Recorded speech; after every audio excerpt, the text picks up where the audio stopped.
क्योंकि माया का वो पर्दा पड़ा है और भगवान हमें बार बार अपनी ओर आकर्षित करते हैं, हमें इस भव सागर से, भवकूप से बचाने का प्रयास करते हैं।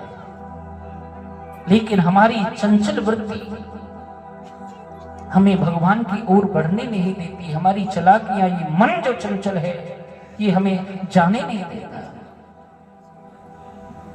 क्या था मीरा के पास? एकमात्र मीरा गोविंद नाम कहकर के मेरे तो गिरधर गोपाल दूसरों न कोई, किसी को मांगती ही नहीं थी, उसे केवल गिरधर गोपाल दिखाई देते थे। और राणा ने लाखों प्रयास किए मीरा को मारने के लिए, क्या मीरा को मार पाए? कुछ बिगाड़ सके मीरा का? क्योंकि जब भक्त प्रबलता से भक्ति करता है, मन से भक्ति करता है, तो फिर उसका कोई कुछ बिगाड़ नहीं सकता। एक नाची को देखो, मन में उत्तम विचार लिए एक नाची महाराज की भोलेनाथ को जल चढ़ाऊंगा, वो भी गौमुख से लाकर के पद यात्रा करते हुए नंगे चरण। और गर्मी का मौसम है, तेज धूप में पद यात्रा करते हुए गौमुख पहुंचे एकनाथ जी महाराज और गौमुख से कमंडल में जल दिया। जल लेकर के आ रहे हैं और जब यात्रा संपन्न होने जा रही है, रामेश्वरम में जल चढ़ाना है एकनाथ जी को। थोड़ी दूर जब भोलेनाथ रह गए तो कहते हैं एकनाथ जी महाराज, अब तो भोलेनाथ ज्यादा दूर नहीं है, थोड़ी देर की बात है। थोड़े से आगे बढ़े, देख रहे हैं तपती धूप में रेत में गधा पड़ा है, तड़प रहा है।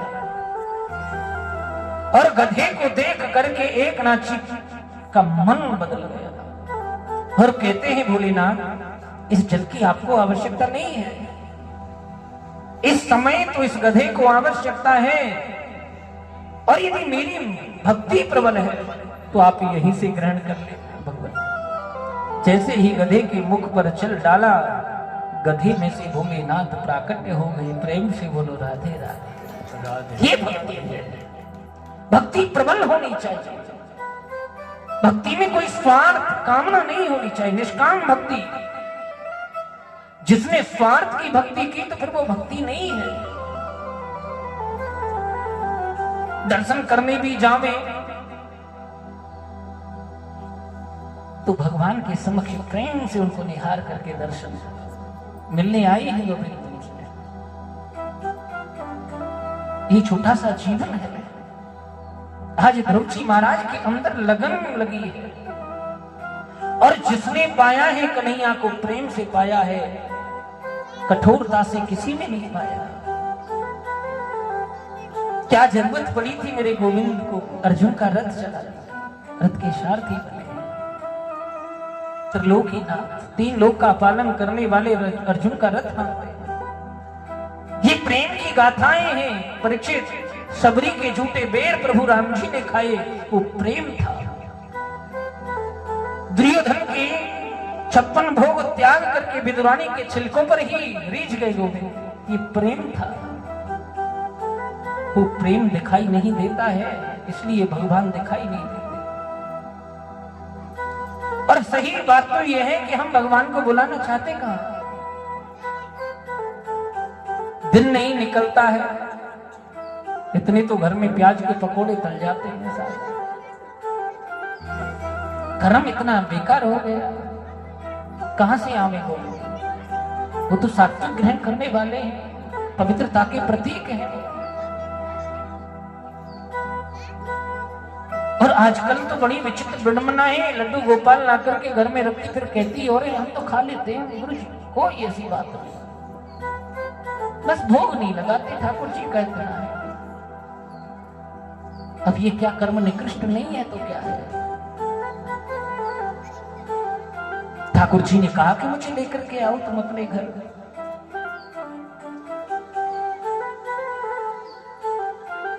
कर्म की उज्ज्वलता, पावनता हमारे जीवन को एक मार्गदर्शन देती है, नई ऊर्जा देती है। और इस मनुष्य तन को पाकर के हम इस अपने जीवन को संभाल ना सके तो सब बेकार है। परंतु कुछ जीव तो ऐसे होते हैं जो पुरानी योनि में जीते हैं। हमने बताया कि शरीर बदल गया, चेहरा बदल गया, और जो गुण हैं, विचार हैं, वो पूर्व योनि के हैं। कोई किसी के घर पर अधिकार करे, किसी के दूसरे की संपत्ति पर अपना अधिकार जमाए, समझ लो वो सर्प योनि से आया है। योनि बदल गई, विचार वही है। और सब पर जो रोब झाड़ता है ना, अपना अधिकार दिखाता है, वो सिंह योनि से आया है। बस इतना अंतर है कि कभी विवेक रूपी दर्पण में उसने अपने आप को देखा नहीं, और जिस दिन अपने आप को देख लेगा उस दिन मालूम हो जाएगा, गलत करके भी गलत नहीं लगता है जीवन, मालूम है मैंने गलत किया है। तो मेरा कहने का भाव केवल यह है कि भगवत प्राप्ति के लिए, भगवान प्राप्ति के लिए ध्रुव जैसे आप विचार होना चाहिए, लक्ष्य होना चाहिए, जो सदैव सर्वथा काम आता है। आज ध्रुव जी महाराज श्रीधाम वृंदावन में प्रवेश कर रहे हैं, वृंदा विपिन में, और सबसे मन हट गया, सब भ्रम नजर आने लगा, बेकार है। आसरा इस जहां का मिले ना मिले, सिराय से जहां का मिले ना मिले, मुझे तेरा सहारा सदा चाहिए, मुझे तेरा सहारा सदा चाहिए। आसरा इस जहां का मिले ना मिले, आसरा इस जहां का मिले ना मिले, मुझे तेरा सहारा सदा चाहिए, मुझे तेरा सहारा सदा चाहिए।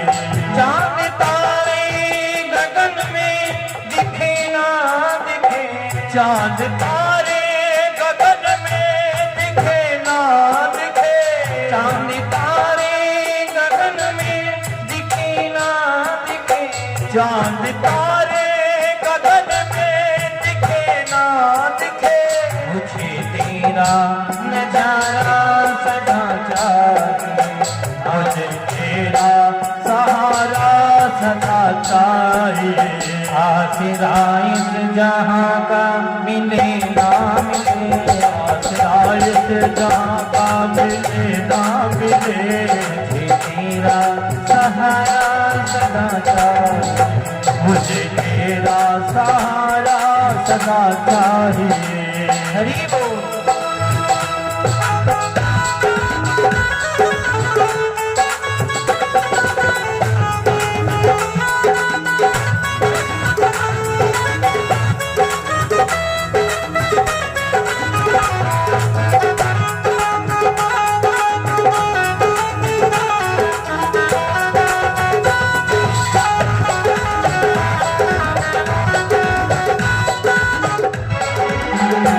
जहाँ खुशियाँ हैं कम और ज्यादा है गम, जहाँ खुशियाँ हैं कम और ज्यादा है गम।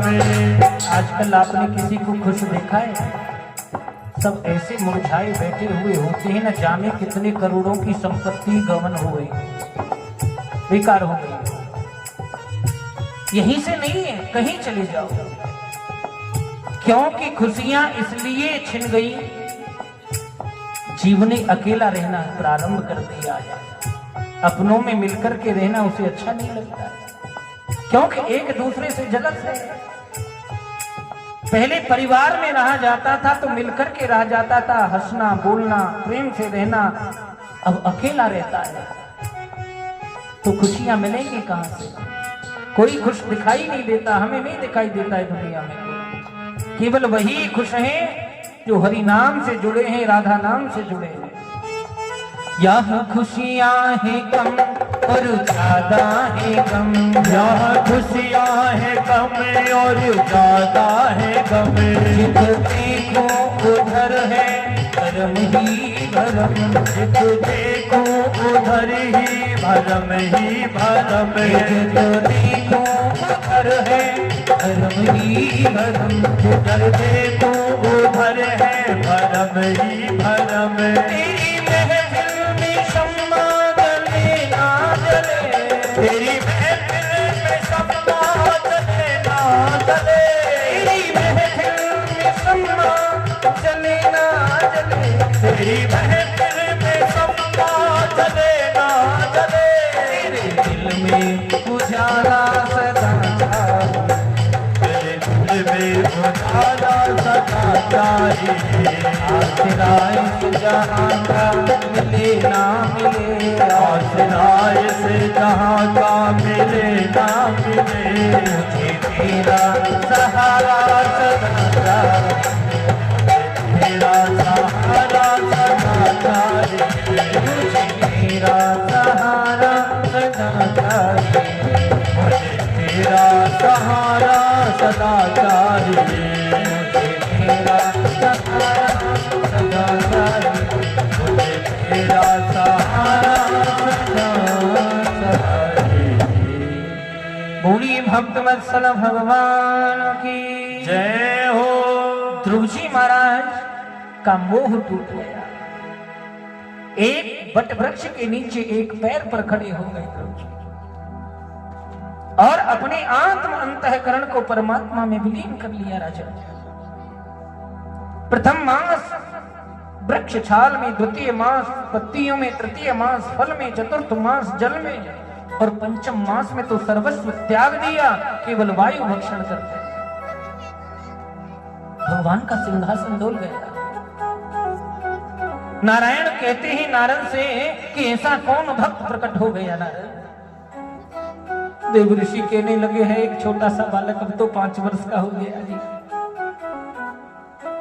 चाहता क्या है कि कोई धन संपत्ति नहीं, केवल आपके दर्शन चाहता है गोविंद। रो पड़ेगा नारद, 6 मास का तुमने जो समय दिया वो ठीक नहीं किया।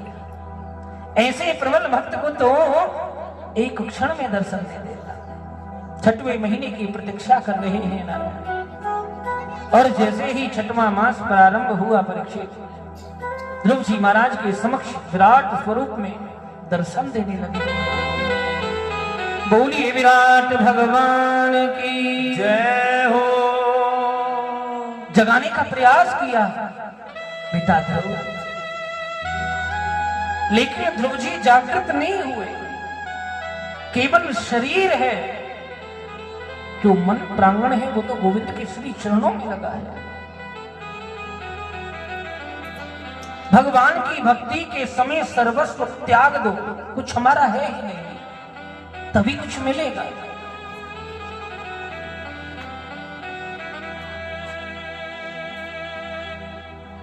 भगवान ने प्रयास किया है ध्रुव को जगाने का, और जब ध्रुव जागे नहीं तो गोविंद ने अपने कपोल पर शंख लगाया, 5 जन शंख, और दिव्य ध्वनि करी। शंख ध्वनि की घोर गर्जना से ध्रुव जी महाराज के नेत्र खुले, हाथ जोड़कर के खड़े हो गए ध्रुव जी। योऽन्तः प्रवेश्य मन्माचमिमां प्रसुप्तम् संजीवयत्यखिल शक्तिधरा स्वधाम्ना अन्यास्त हस्त चरण प्रवण त्वगाधी प्राणानमो भगवते पुरुषाय तुभ्यम् प्राणानमो भगवते पुरुषाय तुभ्यम्। मेरे अंतः प्रविश्य धारक बनकर मेरे हृदय में सोई हुई सप्त सरस्वती को जागृत करने वाले गोविंद, मैं धन्य हो गया। आपकी लीला, आपकी माया बड़ी अपरंपार है। बड़े बड़े ऋषि, महर्षि, मनीषी, विद्वान, यहां तक कि ब्रह्मा, इंद्र, वरुण भी आपकी माया को नहीं जान पाते। मैं तो छोटा बालक हूं, मैं कैसे जान पाऊं? मैं अज्ञानी हूं। ज्ञानी वही है जिसे अपने अंदर अज्ञान नजर आए। पर अब तो किसी पर रामायण की 4 चौपाई क्या याद हो जाए, वही अपने आप में ज्ञानी है साहब। बोलो जय श्री कृष्ण। गोस्वामी बाबा ने रामचरित्र को लिखा और कितनी बार कहा है मतमंद तुलसीदास, 60 गवार न जाने अपने आप को क्या क्या कहा है। तो छोटा बनकर के रहना चाहिए। आज ध्रुव जी महाराज ने दर्शन किए 5 वर्ष की अवस्था में। ये भक्ति की प्रबलता है परीक्षित। मन और भाव निष्ठा पूर्वक जब भगवान की भक्ति की जाती है तो गोविंद दर्शन देने में देरी नहीं करते। और मन जब चंचल हो जाता है तो सब बेकार हो जाता है। ये मन की जो वृत्ति है बड़ी बेकार है। ये ठाकुर जी से मिलने ही नहीं देती।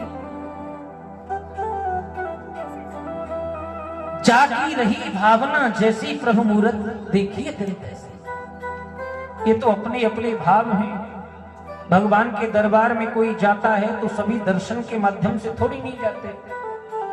आप बांके बिहारी मंदिर में जाओ या किसी और तीर्थ यात्रा पर जाओ, कुछ भक्त भाव से दर्शन कर रहे होते, कुछ चोरी करने में लगे होते। सबका अपना अपना भाव है जी। किसी भक्त सब अपने भाव लेकर के जाते। किसी भक्त की सज्जन की चप्पल खो गई। अब मित्र से बोला कि जब चप्पल नहीं मिली, लगता है